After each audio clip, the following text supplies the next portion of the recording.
ลงมาทรายหาดว่าสิไปตีมองรอบสามแต่ว่าทีมงานหิวข้าวโพดนี่ปลาที่เราได้มากะเนาะเขาอยู่พอกินเนาะนี่ปลาแข็งตอนนี้ก็กำลังสีดังไฟ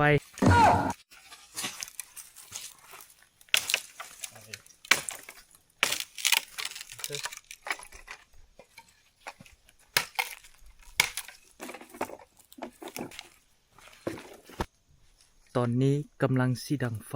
ปิ้งปลากิน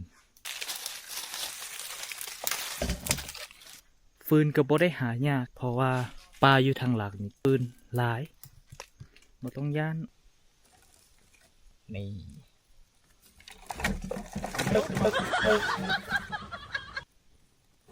โอ้ทุกเก็บอันเสื้อ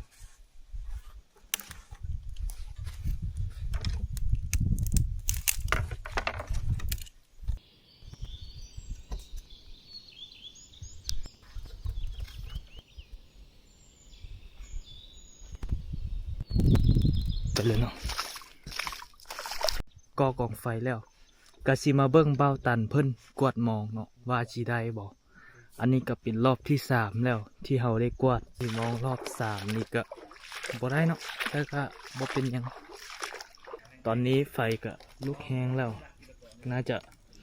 เหมาะกับการปิ้งปลาแล้วอันนี้เนาะคือคาราบาวลุยไฟหากระหู้เนาะ ทีมเซนี่เนาะ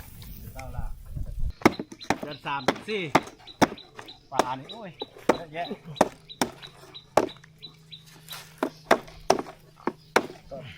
ตกกระตองเลย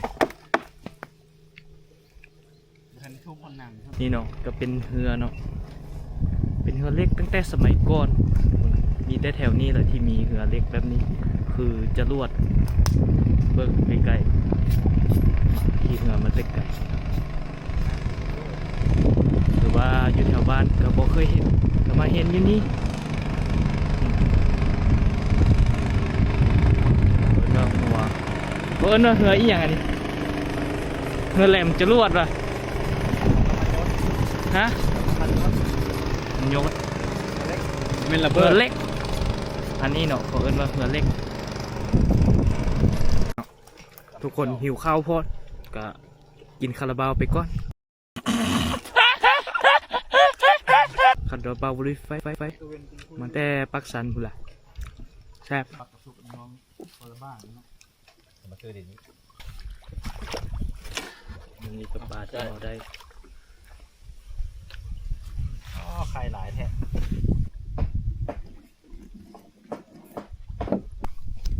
ปลานิลตัวนี้เนาะตัวที่ได้ต้องตัวใหญ่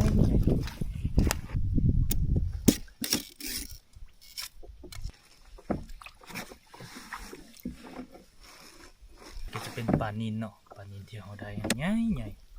แซ่บปลาจากธรรมชาติมันจะอยู่น้ำสะอาดอยู่น้ำเปื้อนเนาะตัวใหญ่ปลานิล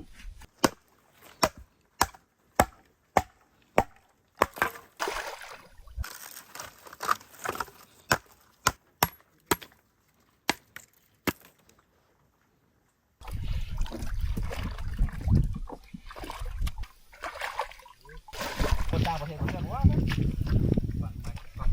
ถ่ายมันเนี่ยการเต้นนั้น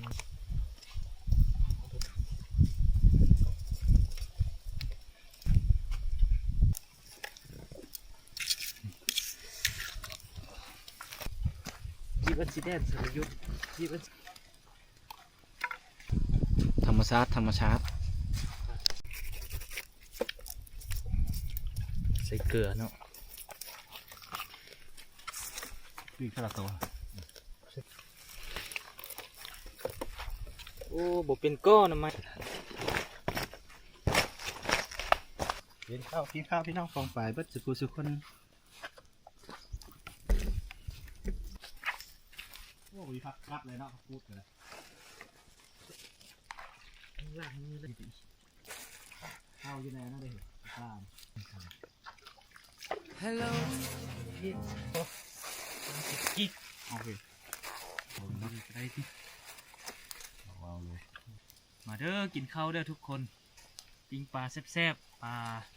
แห้ง ลา นี่นะทุกคน ย่วงนี่แล้วโอ้ถึกปลาเ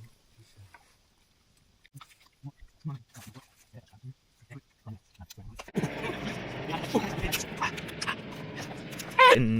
ช่วงแรงแล้วเนาะกะลากมองอีกบัดนึงว่าสิได้ปลาบ่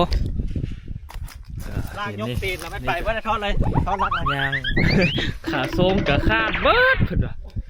โอ้ยางแลนตุงตุงงไปพุ่นล่ะเพิ่นว่าได้ปลาเนาะสิไปเบิ่งว่าสิได้ปลาใหญ่บ่ได้หลายบ่เบิ่งนำกันเนี่ยตะเงินก็สิตกดินละวิวก็งามงามเนาะมีปลาไผ่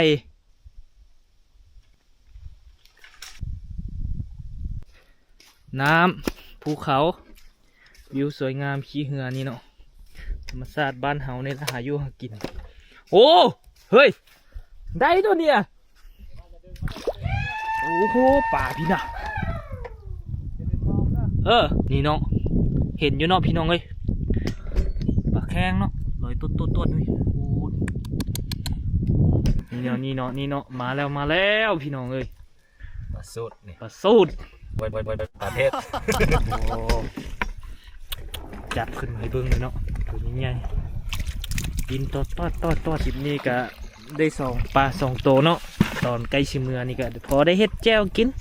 ปลาสูตรตัวหนึ่งปลาเค็งตัวหนึ่งอันนี้ก็กำลังจิกลับนี่แหละ ลวกผัก ลงผักใส่แล้ว น้ำปี กะหล่ำปีบ่มีแต่ผักกาดเนาะลวกใส่โอ้จำแจ่วคักอลีปลานี่ ตักเอาได้ตำนี้แล้วมู ได้สำนี้แหละอยากได้หลายกว่านี้ก็มีต้องไปตลาดแล้วเนาะอันนี้ ตลาดกับบุมี ตลาดก็บ่มีแถวนี้สักอยู่